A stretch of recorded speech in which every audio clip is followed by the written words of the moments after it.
अगला प्रश्न कह रहा है कि निम्नलिखित में से कौन सा युग्म सही सुमेलित नहीं है। तो कौन सा सुमेलित नहीं है यह हमें बताना है। तो देखिए, एल्युमिनियम का बॉक्साइट होता है, ये बिल्कुल सही है। जिंक का केलामाइन होता है, ये भी बिल्कुल सही है। आयरन का हेमेटाइट अयस्क होता है, ये भी बिल्कुल सही है। पर सिनेबार जो होता है वो कॉपर का अयस्क नहीं होता है, तो ये आपका गलत है। तो इस प्रश्न के अनुसार से तो आपका ऑप्शन नंबर बी बिल्कुल करेक्ट उत्तर हो जाएगा। अगला प्रश्न कह रहा है कि रासायनिक रूप में सूखी बर्फ है। तो रासायनिक रूप में सूखी बर्फ क्या होती है? ठोस कार्बन डाइऑक्साइड होती है। तो ऑप्शन नंबर डी बिल्कुल करेक्ट उत्तर हो जाएगा। अगला प्रश्न कह रहा है कि खारे पानी को शुद्ध पानी में परिवर्तित करने की प्रक्रिया को कहते हैं। तो खारे पानी को शुद्ध पानी में जो परिवर्तन की प्रक्रिया कहलाती है वह उत्क्रम परासरण कहलाती है। तो ऑप्शन नंबर डी बिल्कुल सही उत्तर हो जाएगा। फोटोग्राफी की प्लेट पर निम्नलिखित में से किसकी परत चढ़ाई जाती है? तो फोटोग्राफी की प्लेट पर आपकी सिल्वर ब्रोमाइड की परत चढ़ाई जाती है। तो ऑप्शन नंबर बी बिल्कुल करेक्ट उत्तर हो जाएगा। ऑक्टेन संख्या गुणवत्ता का माप है। तो ऑक्टेन संख्या जो होती है वह पेट्रोल की गुणवत्ता का माप है। ऑप्शन नंबर बी बिल्कुल सही उत्तर है।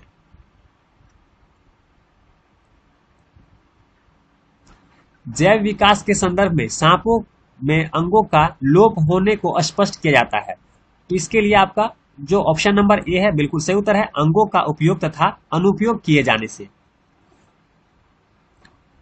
नेपेंथिस घसयान यानी घटपर्णी नामक जो दुर्लभ एवं अपातीय पौधा यह कहां पाया जाता है? ये आपका मेघालय में पाया जाता है। ऑप्शन नंबर सी बिल्कुल सही उत्तर हो जाएगा। निम्न में से किस समूह के जीवों का डूबने से मृत्यु का पता लगाने में महत्व है? तो ऑप्शन नंबर डी जो है डाइटम, यह बिल्कुल करेक्ट उत्तर हो जाएगा। प्रथम पोषक स्तर के अंतर्गत आते हैं। प्रथम पोषक स्तर के अंतर्गत कौन से जीव कौन आते हैं? तो हरित पादप जो होते हैं, यह बिल्कुल सही उत्तर हो जाएगा। Option number D. पादप कोशिका जंतु कोशिका से किस प्रकार भिन्न है? तो ऑप्शन नंबर बी अगर देखेंगे कोशिका भित्ति, ये आपका बिल्कुल सही उत्तर हो जाएगा।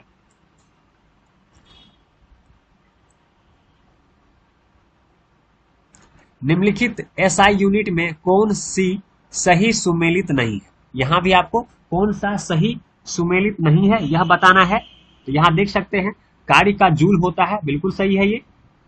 बल का न्यूटन होता है, ये भी सही है। द्रव्यमान का किलोग्राम होता है, बिल्कुल सही है। पर दाब का जो डाइन है यह नहीं होता है, यह सही सुमेलित नहीं है। इसलिए ऑप्शन नंबर डी बिल्कुल सही उत्तर हो जाएगा। वायुमंडल की सापेक्ष आर्द्रता मापी जाती है।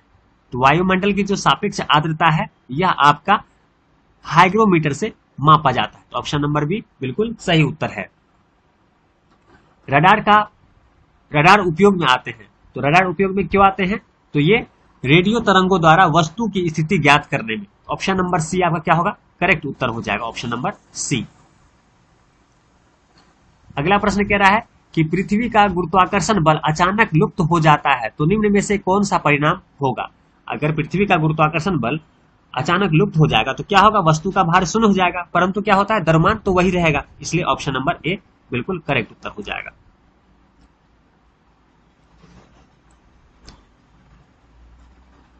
अगर किसी वस्तु को 8 किलोमीटर प्रति सेकंड के वेग से अंतरिक्ष में फेंका जाए तो क्या होगा? जब किसी वस्तु को आप पृथ्वी की कक्षा से बाहर फेंकना चाहते हैं, अंतरिक्ष में भेजना चाहते हैं, तो आपको 11.2 किलोमीटर प्रति सेकंड के हिसाब से वस्तु को फेंकना होगा, तो वो वापस पृथ्वी पर नहीं आएगी, वह अंतरिक्ष में चला जाएगा। परंतु अगर आप 11.2 किलोमीटर से नीचे किसी वस्तु को उस स्पीड में फेंकते हैं बाहर, पृथ्वी कक्षा से बाहर, तो वह वापस क्या होगी? पृथ्वी पर ही लौट आएगी। तो यहां देखिए 8 किलोमीटर प्रति सेकंड की वेग से अंतरिक्ष में फेंका जाता है, तो क्या होगा? वह वापस पृथ्वी पे ही आकर गिरेगी। तो ऑप्शन नंबर बी क्या होगा? बिल्कुल करेक्ट उत्तर हो जाएगा। परमाणु के कक्षाओं को भरने का क्रम किससे नियंत्रित होता है? तो अफबाउ सिद्धांत द्वारा यह नियंत्रित होता है। तो ऑप्शन नंबर ए इस प्रश्न के लिए सही उत्तर है। पानी की अस्थायी कठोरता के लिए निम्न में से कौन उत्तरदायी है? तो देखेंगे ऑप्शन नंबर ए, यह बिल्कुल सही उत्तर है। कैल्शियम और मैग्नीशियम के क्लोराइड्स व सल्फेट इसके लिए उत्तरदायी है। फोटोग्राफी प्लेट को विकसित करने में सोडियम थायोसल्फेट उपाचय की भांति उपयोग होता है। बिल्कुल सही उत्तर है, ऑप्शन नंबर ए सही हो जाएगा। अगला प्रश्न कह रहा है कि अग्निशमन में कौन सी गैस काम आती है? तो कार्बन डाइऑक्साइड ही काम आती है, ऑप्शन नंबर ए बिल्कुल सही उत्तर है। निम्नलिखित में से किसका निर्माण हमारे शरीर में नहीं होता है? तो देखिए विटामिन ए का निर्माण हमारे शरीर में नहीं होता है, ऑप्शन ए बिल्कुल सही है। बाकी प्रोटीन हमारे शरीर में निर्माण होता है, एंजाइम का निर्माण होता है, हार्मोन का निर्माण होता है। अगले प्रश्न को देखें तो दुग्ध प्रोटीन को पचाने वाला एंजाइम कौन सा है? तो दुग्ध प्रोटीन को पचाने वाला एंजाइम आपका रेनिन होता है, तो option number A option number C बिल्कुल सही उत्तर हो जाएगा। अन्य पशुओं के मांस की तुलना में मछली का उपभोग स्वास्थ्यकर माना जाता है, क्योंकि मछली में होता है क्या? बहु असंतृप्त वसा अम्ल होता है, इसलिए लाभकारी माना जाता है। तो ऑप्शन नंबर ए बिल्कुल सही उत्तर हो जाएगा इस प्रश्न का।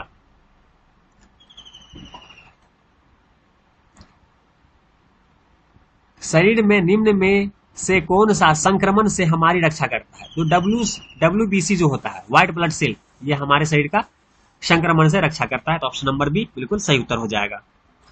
निम्नलिखित में से कौन मानव गुर्दे का सामान्य कार्य नहीं है? तो देखिए मानव शरीर में जो गुर्दे का सामान्य कार्य नहीं होता है वो आपका होता है रक्त में शर्करा की मात्रा का नियंत्रण, ये नहीं होता है। इस प्रश्न का सही उत्तर यही हो जाएगा।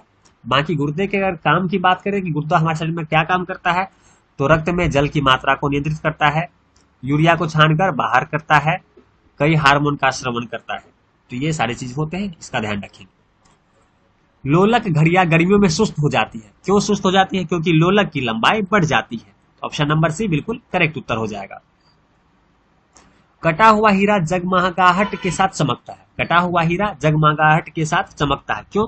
पूर्ण आंतरिक परिवर्तन के कारण, ऑप्शन नंबर बी बिल्कुल इस प्रश्न के लिए बिल्कुल सही उत्तर हो जाएगा।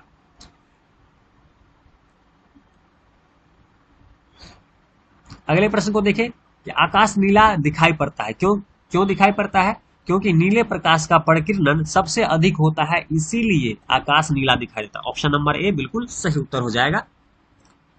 अगले प्रश्न को देखें कि भारत का निम्नलिखित में से कौन सा परमाणु संयंत्र 4 भूकंपीय पेटी में अवस्थित है? तो नरोड़ा का जो परमाणु संयंत्र है वह आपका 4 भूकंपीय पेटी में अवस्थित है, इसलिए ऑप्शन नंबर सी बिल्कुल करेक्ट उत्तर हो जाएगा। निम्नलिखित में से कौन WW का आविष्कारक माना जाता है? तो टिम बर्नर्स ली जो है ये WW के आविष्कारक माने जाते हैं, ऑप्शन नंबर सी सही उत्तर है। कंप्यूटर में उपयोग में आने वाली आईसी चिप किसकी बनी होती है? तो यह सिलिकॉन की बनी होती है, ऑप्शन नंबर ए बिल्कुल सही उत्तर हो जाएगा। निम्नलिखित वैज्ञानिकों में से कौन अपने बेटे के साथ भौतिकी नोबेल पुरस्कार का विजेता था? तो देखिए विलियम हेनरी ब्रैग जो है अपने बेटे के साथ नोबेल पुरस्कार के विजेता थे, इसलिए ऑप्शन नंबर सी बिल्कुल करेक्ट उत्तर हो जाएगा। किस स्मृति में 28 फरवरी प्रत्येक वर्ष राष्ट्रीय विज्ञान दिवस के रूप में मनाया जाता है? तो यह रमन प्रभाव दिवस के रूप में मनाया जाता है, तो ऑप्शन नंबर ए बिल्कुल करेक्ट उत्तर हो जाएगा। जेली बनाने के लिए निम्नलिखित में से कौन सा फल सर्वाधिक उपयुक्त होता है? तो जेली बनाने के लिए अमरूद फल जो होता है बिल्कुल सर्वाधिक उपयुक्त होता है, तो ऑप्शन नंबर सी बिल्कुल करेक्ट उत्तर हो जाएगा। निम्नलिखित किस फसल में नील हरित शैवाल मुक्त जैव उर्वरक के रूप में प्रयोग होते हैं? तो देखिए धान जो होता है वह इस प्रश्न का बिल्कुल सही उत्तर हो जाएगा। धान के लिए नील हरित शैवाल मुक्त जैव उर्वरक के रूप में प्रयोग होते हैं, इसलिए ऑप्शन नंबर सी धान बिल्कुल सही उत्तर है। मानव शरीर में सबसे मजबूत मांसपेशी कहां होती है? तो मानव शरीर में जो सबसे मजबूत मांसपेशी होती है वो आपके जबड़े में होती है, ऑप्शन नंबर ए बिल्कुल सही उत्तर हो जाएगा। अगला प्रश्न है कि विटामिन डी में निम्नलिखित में से क्या पाया जाता है? विटामिन डी में निम्नलिखित में से क्या पाया जाता है? तो आपको जैसा मालूम है कि विटामिन डी का रासायनिक नाम आपका कैल्सीफेरॉल है, तो इसका ऑप्शन बी जो है बिल्कुल सही उत्तर होगा। विटामिन डी में कैल्सीफेरॉल पाया जाता है। मानव के बाल एवं नख में निम्नलिखित में से कौन सा प्रोटीन विद्यमान होते हैं?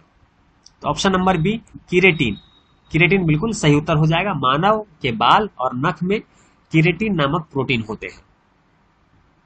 अलसी किस का प्रचुर स्रोत है? अलसी जो है ओमेगा 3 वसीय अम्ल का प्रचुर स्रोत है, इसलिए ऑप्शन नंबर बी बिल्कुल सही उत्तर है। अगला प्रश्न कह रहा है कि पायरोमीटर किसके मापन में प्रयोग किया जाता है। पायरोमीटर किसके मापन में प्रयोग किया जाता है, तो यह आपका प्रयोग किया जाता है उच्च ताप के मापन में। ऑप्शन नंबर सी बिल्कुल करेक्ट उत्तर हो जाएगा। ताप बढ़ने के साथ द्रव की श्यानता क्या होती है, ताप बढ़ने के साथ द्रव की श्यानता घटती है। तो देख लेते हैं ऑप्शन नंबर कौन सा इसका आएगा। ऑप्शन नंबर घटती है बी, यानी कि बी बिल्कुल सही उत्तर है। प्रकाश विकिरणों की प्रकृति होती है तरंग एवं कण दोनों पर समान होती है। तो ऑप्शन नंबर सी बिल्कुल सही उत्तर है। इंद्रधनुष के दोनों सीमांत वर्णपट होते हैं, यानी कि जो इंद्रधनुष होता है उसके सबसे बाहरी जो दो लाइनिंग होती है वो कौन से रंग की होती है, तो वो आपकी होती है बैगनी और लाल। ऑप्शन नंबर डी बिल्कुल सही उत्तर है। पसीने का मुख्य उपयोग क्या होता है, पसीने का जो मुख्य उपयोग होता है वह शरीर के ताप का नियंत्रित करना होता है, यानी कि ऑप्शन नंबर ए शरीर के ताप नियंत्रित रखने में पसीने का मुख्य उपयोग होता है। परमाणु नाभिक के अवयव है, परमाणु नाभिक के अवयव कौन से है, प्रोटॉन और न्यूट्रॉन। तो ऑप्शन नंबर सी बिल्कुल सही उत्तर हो जाएगा। निम्न में से कौन सा रासायनिक परिवर्तन का उदाहरण है, ऐसा परिवर्तन जो एक बार परिवर्तन हो जाए वापिस पुनः उस रूप में ना आ पाए, मोटा मोटी ये समझेंगे रासायनिक परिवर्तन से। तो ऐसा कौन सी घटना है जो हो जाने पर पुनः पहले वाले अवस्था में नहीं आ सकता, तो यहां देखेंगे तो ऑप्शन नंबर बी सब्जियों को पकने पर उसका मुलायम हो जाना जो होता है यह एक रासायनिक प्रक्रिया है। तो ऑप्शन नंबर बी बिल्कुल सही उत्तर है।